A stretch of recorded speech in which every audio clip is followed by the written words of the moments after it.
Welcome to the SEC versus Big Ten original podcast. This is Ron from Oakland, live in the streets from Oakland, California.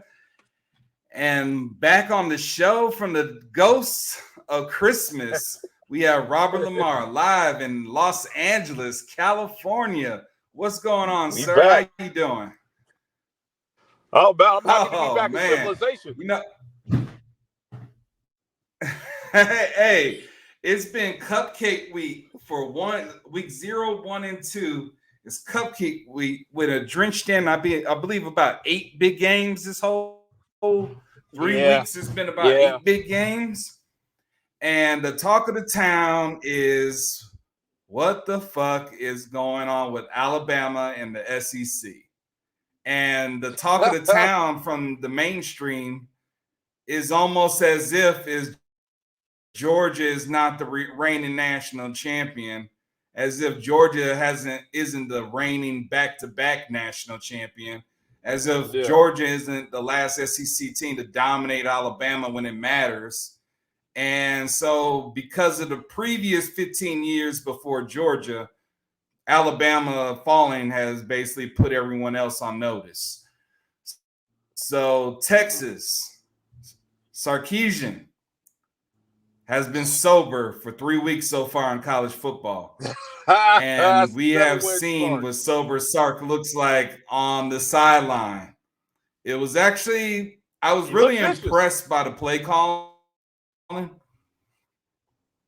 He looked like he had a playbook for organized for every scenario. When I was watching him get in his knees, he was really grinding in from his times in practice. Like you could feel like this was like, I remember what we could do, and this isn't the 2020 Alabama defense. You know what I'm saying? That 2020 Alabama defense got raped by Florida's air raid that year. Remember, Kyle Trask put a whooping on that secondary. And so Quinn Ewers kind of pulled the same move. And I think, I'm not sure, but 2020, I don't know who the DB coach for Alabama was in 2020. I really don't know, but it hasn't improved. I can tell you that 2021, 2022, 2023 right now, Alabama has never been considered DBU. They've been called safety U, linebacker U, defensive line U, first round U, but not cornerback U. So LSU is the biggest shock of the season compared to Colorado, because LSU failed to look like an SEC team. They didn't have the size. They didn't have the speed. They didn't have the physicality. That team reeked of a lot of young players and transfers. And so week 3 rankings, there's no LSU in the top 25. There's no Clemson in the top 25. I can agree with that. There's no Florida. Actually, there's only, if I look at it, I believe there's only one team in the top 25 with a loss. So if you don't just drop 5 spots in this ranking, you got to earn your ass back into the rankings when you lose early. So hey, that's punishment, man. Alabama dropped from number 1 in week 2, according.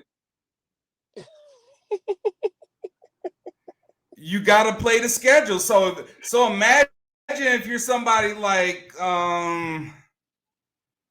Michigan. Imagine Michigan lost the food in week 1 or week 2. They don't play anybody till November. They will have a hard time fighting back into the rankings because their schedule is so weak. So they don't get the benefit of doubt. They're just not going to get the easy wins to keep themselves climbing while everybody lose. You're going to have to earn it through quality conference wins, through quality ranked wins, and quality wins, period. A quality team. And so LSU has plenty of time to earn their rankings because they play one of the top schedules in the country year in, year out, just by having Florida, Alabama, Texas A&M and Auburn on their schedule every damn year. They play I don't know who they play, Missouri this year. I think they play Missouri as their cross rival. And that's going to be on the road. I believe that's in October. So that's going to be a good game. So Georgia right now is the top dog. I got Michigan number 2. The championship experience minds poll top 25 right now goes in the top 5 in order: Georgia, Michigan, Ohio State, Tennessee, Southern California. Southern California is the most talented team in the Pac-12, Big Ten future conference member. They have the reigning Heisman quarterback. They have the coaching staff that's capable of winning the Pac-12. They seem to be a little physical.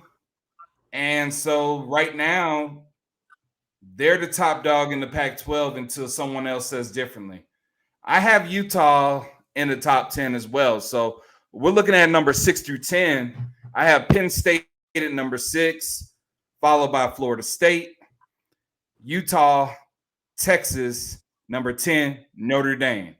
Right now, USC is looking at possibly 2 future opponents in the top 10 currently, right now as it stands, and no one loses.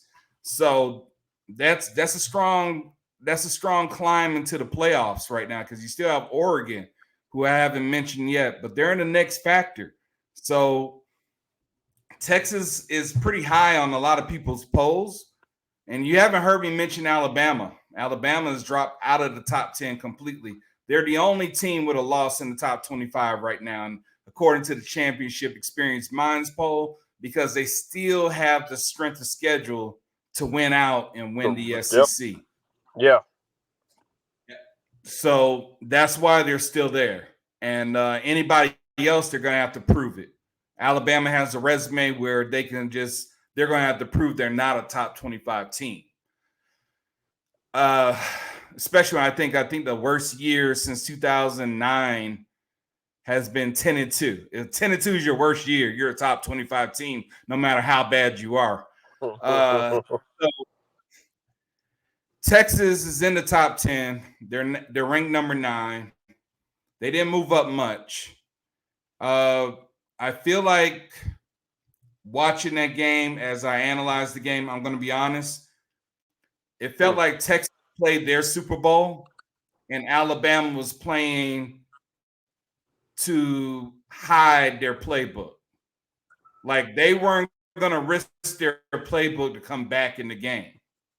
They weren't going to risk the future for a non-conference game. That's how it played out to me. That's the energy vibe I got off of it. Tommy Rees was never considered a good offensive coordinator in my mind. Not really impressed by any offensive staff that Brian Kelly has hired ever.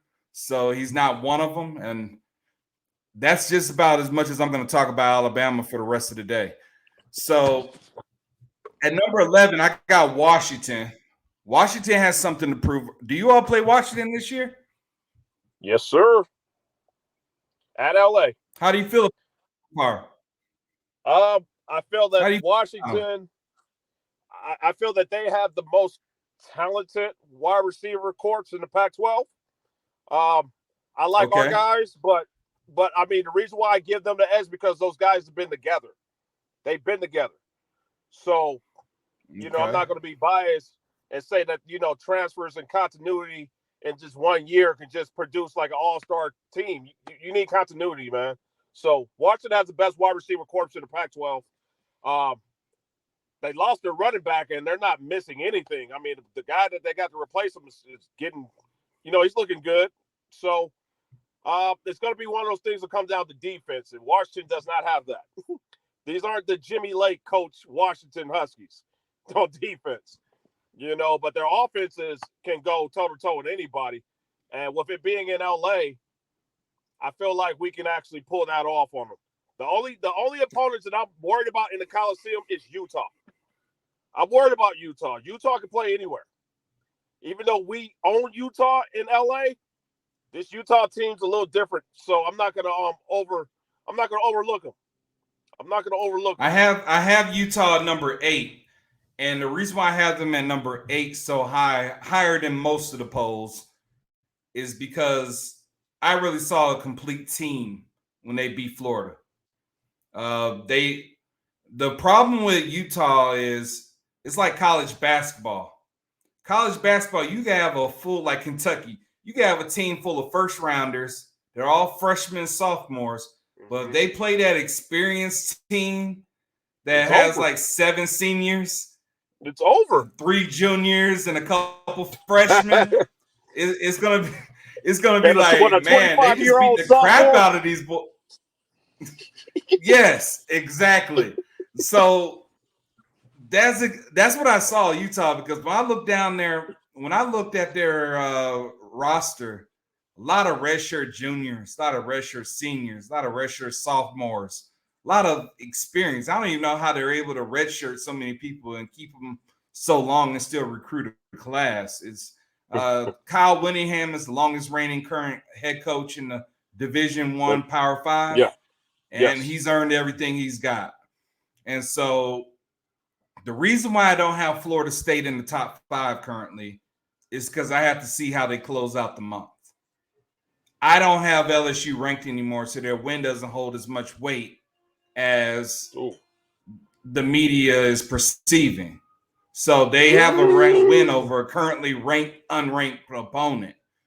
But it was a neutral field game. It was in their home state. It was good atmosphere. They won the game. But it was a game of 2 halves. And so here's the challenge, Rob. September 23rd, Florida State has to go into the reigning ACC champions' house for a noon game, a 9 a.m. game out here in California. Damn. And I'm going to be honest with you about that, about Ohio, Clemson. Clemson's currently not ranked on the poll. But Clemson also read as a team similar to Alabama, where they weren't willing to risk their playbook to win. And week 1 against Duke, there wasn't many teams that won road games except Texas. Texas is the champion of the first 3 weeks of college football because they're the only team to actually win. Utah and Texas are the only teams that really won a significant. Oh yeah, TCU. Yeah. Even though I think Colorado and TCU are equally talented teams, TCU has the average edge because they have 2 failing 5 stars on their roster who never lived up to the bill and transferred in. But TCU. Yeah, he hasn't ran for 500 yards in 5 years yet. You know, I think he's under 300 yards total. Damn. So Florida State has to go into Clemson at noon on ABC and 2 Saturdays from now. They win that game, they're automatically in my top 3. That's it. They just got to do it. I'm not going to praise them before they do it. I'm not going to overhype them. I'm just saying, good win, but I wasn't impressed by your opponent. And that's basically Utah. I think Utah got dominated against Florida, but they executed. And the name of the theme of that game for the Florida head coach was execution works. Hard work works. Execution wins. And so that was what Florida had to do in week 2. And so understanding that, I was more impressed by Utah's win. I said, this is a good team. Their Indian juju is running, and we're just going to let it be. They earned the win. I warned you about that juju. You did.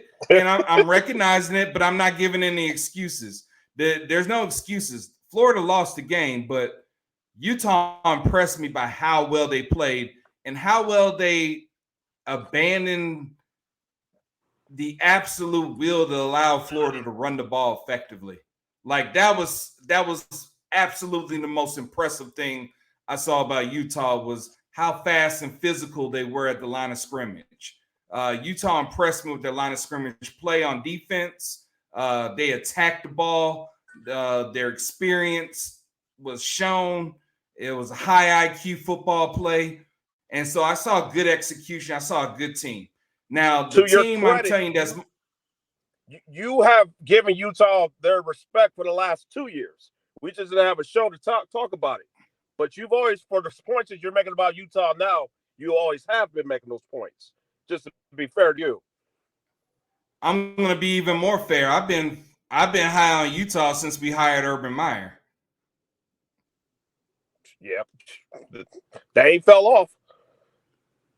No, they've been consistently good since Kyle Willingham took over as head coach. Like they didn't fall off at all. Like they just got better and better as a program. And so yeah, so Texas could earn more weight if they win this game against Baylor on the road. If they win back to back, I believe they have Baylor on the road. If they could win back to back games on the road, that's really showing championship pedigree. And now we're heading into what we would say Utah, Texas, and Notre Dame. Notre Dame finishing off in the top 10. Notre Dame has been playing physical. They're showing great defense, pretty good speed.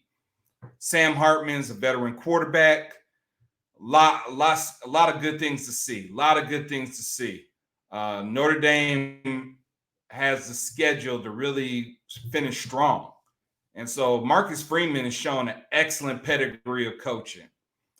And so right after the top 10, you got fringe top 10 teams. And you go with 11 Washington, which Robert basically explained, one of the best offenses in college football, veteran quarterback. Alabama number 12, Oregon at number 13. They had a big struggle recently, but they were in my top 10 originally, but they've dropped a little bit. They didn't show it. So now you go into number 14 with Oklahoma. And at 15, I got Ole Miss. Ole Miss was possibly ready to drop. I had Ole Miss as upset on upset alert, and we got Robert back on. Appreciate it.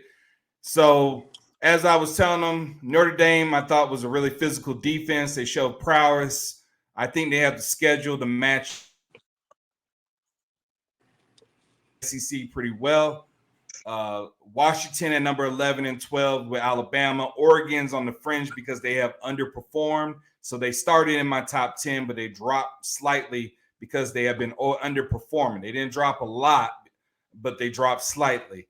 And I have 14 Oklahoma. Oklahoma hasn't really proven it, but I feel like they have the talent to challenge for the Big 12 championship.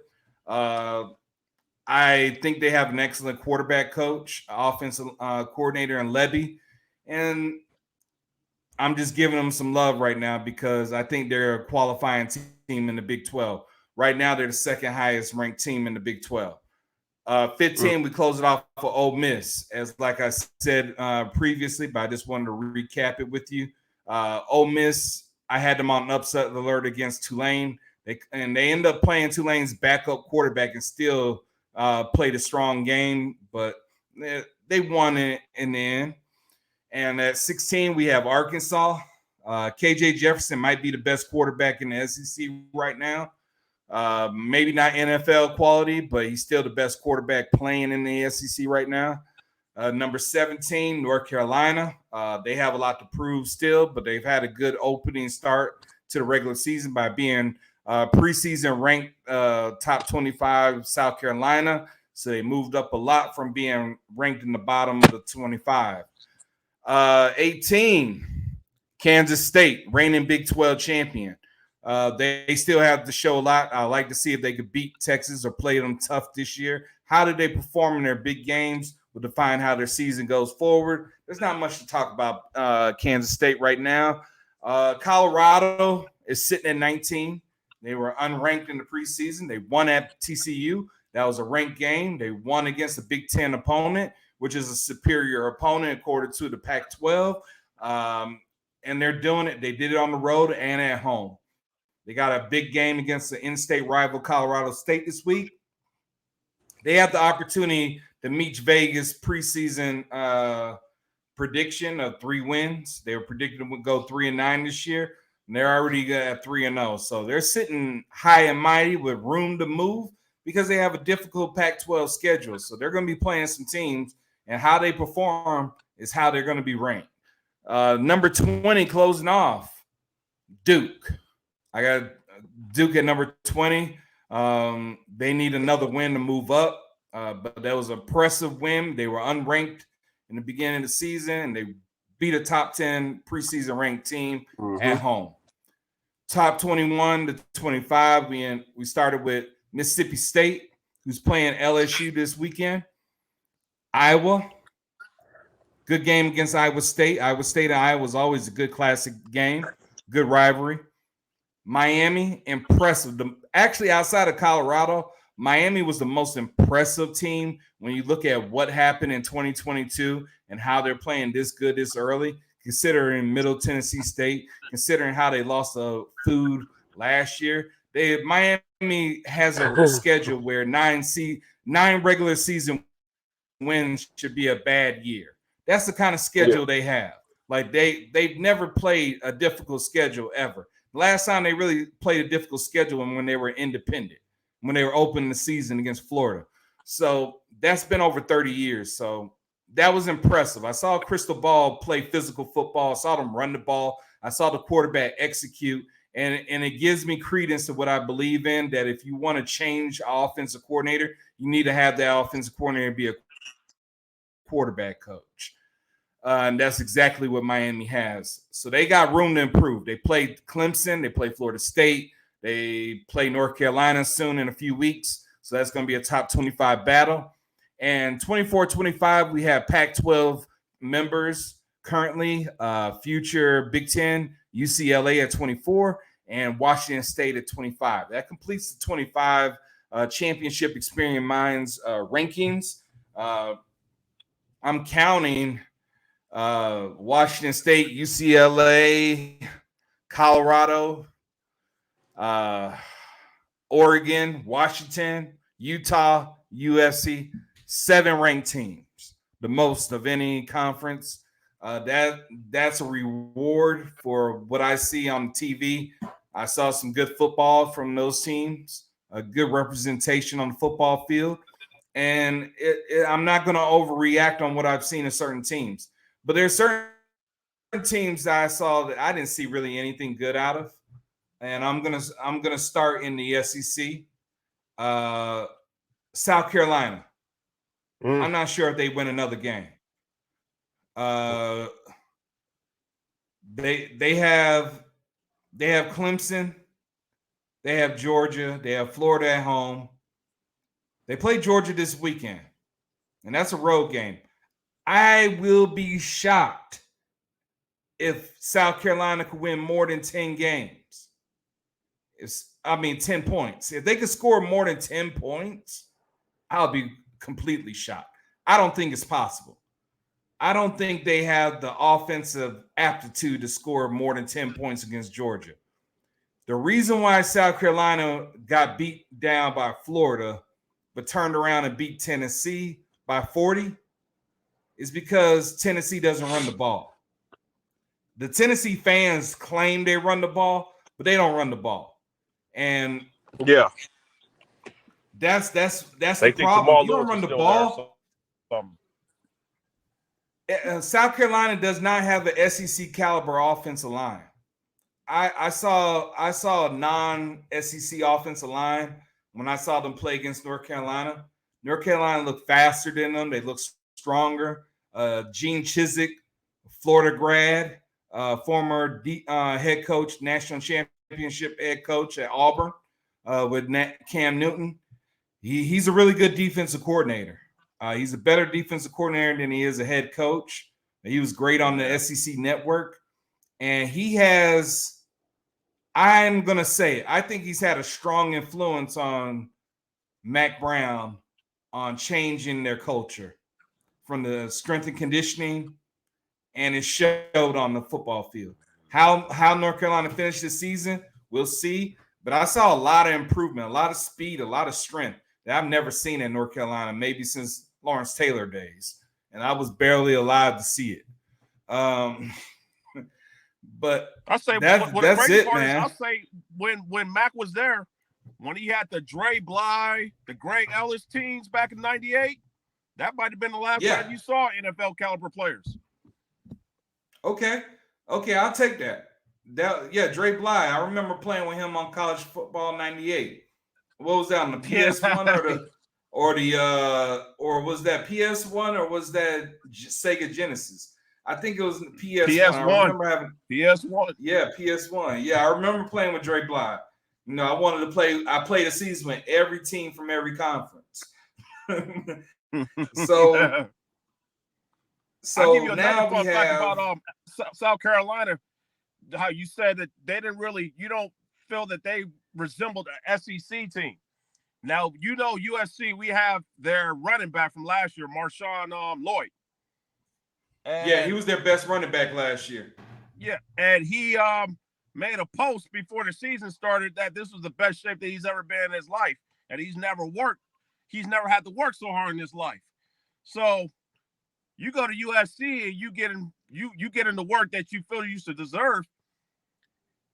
He should have got that in South Carolina too. So South Carolina needs to reevaluate their strength and conditioning program. So I agree with you. You know, they got to win on the road this year. They the South Carolina Kentucky game is a game to watch. South Carolina Florida and South Carolina Tennessee. Those are three important games, and they have to be. I got them losing to Texas A&M as well. You know, I think. Actually, I don't know. I think I got them beating Texas A&M. I gotta look back, but that's going to be an interesting game because I'm like, who's going to a bowl game first? Jimbo Fisher or Beamer this year? You know, that's who is.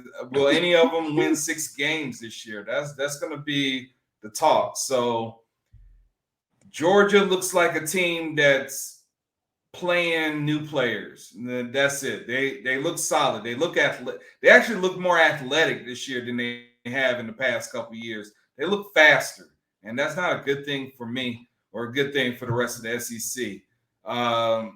Carson Beck is a capable quarterback. He came out of the class with the last 3 quarterbacks drafted in his previous NFL. He was class of 2020.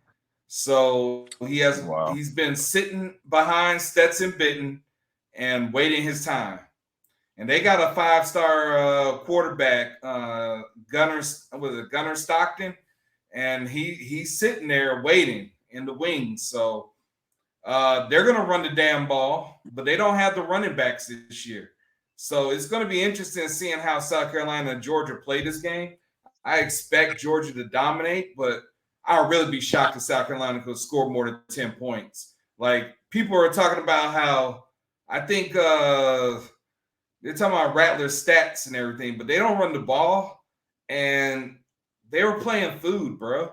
Like, they were playing food. I forgot who the hell they were playing. Let me look it up. Like, this was ridiculous. Like, it that doesn't matter. game was, no. We gotta say it though. They were playing. They were playing worse. Furman, FCS Furman. And this was a 21-47 game, but it was 14-10, 14-3 at one point. 14-10, Would you I say believe. it was an in-state motivation for Furman? Because, Clemson be playing Furman all the time, too. I think it's a South Carolina thing. Yeah, it is. That's and in fact, Billy Napier was their quarterback in the late 90s, early 2000s, and actually won a championship with them when they were. I think they were in the same. Back then, it was a different football, but yeah, he just got introduced to their Hall of Fame. So yeah, solid. Furman's a solid FCS program, but it was still food, So. Yeah. Tennessee, not gonna lie, I didn't like what I saw out of Tennessee. Why In not? fact, Florida Gators was like, shit, we could win this game. A lot of people that had Florida losing this game are looking at this game like, ooh, we could win this game because Joe Milton throws the ball really hard. He has a very strong arm. Like he could probably take one step and launch it 80 yards like it's nothing. He's basically a more athletic. He's like a combination. He's a broke version of Anthony Richardson, but a better version of Jamarcus Russell. Mm. So Yeah. Jamarcus Russell had a lot better athletes around him. But Joe, Yeah, let's put it like this: Joe Milton is class of 2018. Okay, he was a 3-star, borderline 4-star quarterback. Notable quarterbacks from 2018, I believe: Jordan Travis, Emory Jones, Trevor Yeah. Lawrence, Justin Fields. And so that's the class he comes from. He actually played in the bowl game against Dan Mullen in the 2018 Peach Bowl. And so he played in the 2018 Peach Bowl, 2019, 2020, 21, 22. This is year 6, okay? He's got as many college years as Jordan got bowl rings. rings. You know what I'm saying? And he beat Clemson in the bowl last year. And this is the biggest thing though about this game. Not only is it a heated rivalry, but Joe Milton said this summer. Now remember, he's from Florida. He says, and I quote, and I think I posted it on Twitter just to make sure. But he says, "I don't lose in Florida." Oh, that's what he said, huh? He said, I don't lose in Florida. Pretty much take every game to the heart, but I don't lose in Florida. Now, we have some people fact check that. And it appears that he lost 9 games as a quarterback in high school in the state of Florida. And his first game in the SEC was in Florida in 2021 as a starter, and he was benched in the first half for Hendon Hooker, who never turned the reins back ever again. So, according to ESPN, when they look on his profile, that registers as a L. So he's got 10 losses and 11 coming up. Here's the problem what I don't like about Joe Milton. I don't think he can complete the mid-range balls. What defines a quarterback is what I've noticed about a lot of quarterbacks is the ones that can throw really far can't throw the intermediate passes. They can't complete the balls with touch. They can't get it in between the linebacker and the safety. They're not good outside the hedges. And so they're either throwing screens, swing passes, or deep balls. And Tennessee's offense allows for that, but I don't think they have the speed at wide receiver that they had last year. They had 2 quality NFL wide receivers. They do have a quality. They do have some quality wide receivers right now, but this is the big.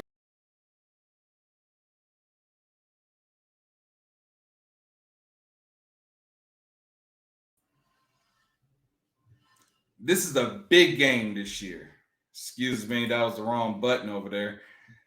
And in order for Tennessee to win this game, they have to do things that they never done in the swamp, and that's to execute. Now, I don't want to hear about his passing, the offense.